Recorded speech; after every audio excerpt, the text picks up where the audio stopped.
In my life, Jesus Christ was always important. In the time that I was a Catholic, I really loved him. And also, when I became a Mormon, I was so happy that he was the center of the church.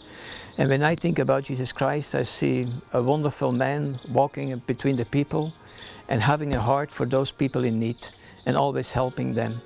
And I always wanted to follow his example.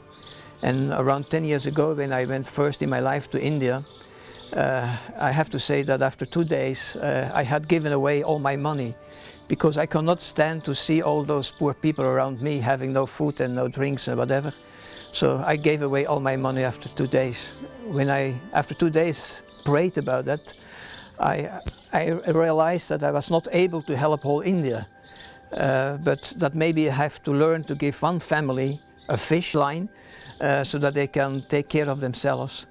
So the next year when I went to India and had a camel drive with a camel boy, I asked this boy, 14 years old, what his future was.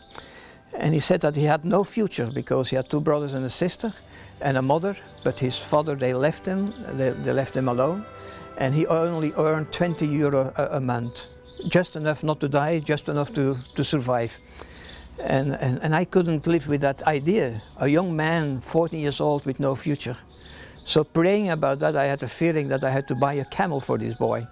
So the next day I bought a camel in the camel market, and I gave him a camel. He was very happy with the camel and started his own business. And I told him also, or I asked him to put aside 10% every month to give to the poor, and 30% to save money for a future camel when the one I gave him would die. So, and since that time I received every month from him a paper with on the left side his income, and then a column 10% and a column 30%. So he really gave away every month 10% of his income to the poor. And one day he told me, Jean, what made me the most happy is not that you gave me a camel, but the fact that you gave me the pleasure or the knowledge to have pleasure in giving away. Because thanks to you, I give now away 10% of my income, and that's what really makes me happy, not the camel, but giving away the money. And I'm happy that I learned him a little bit to live like Christ.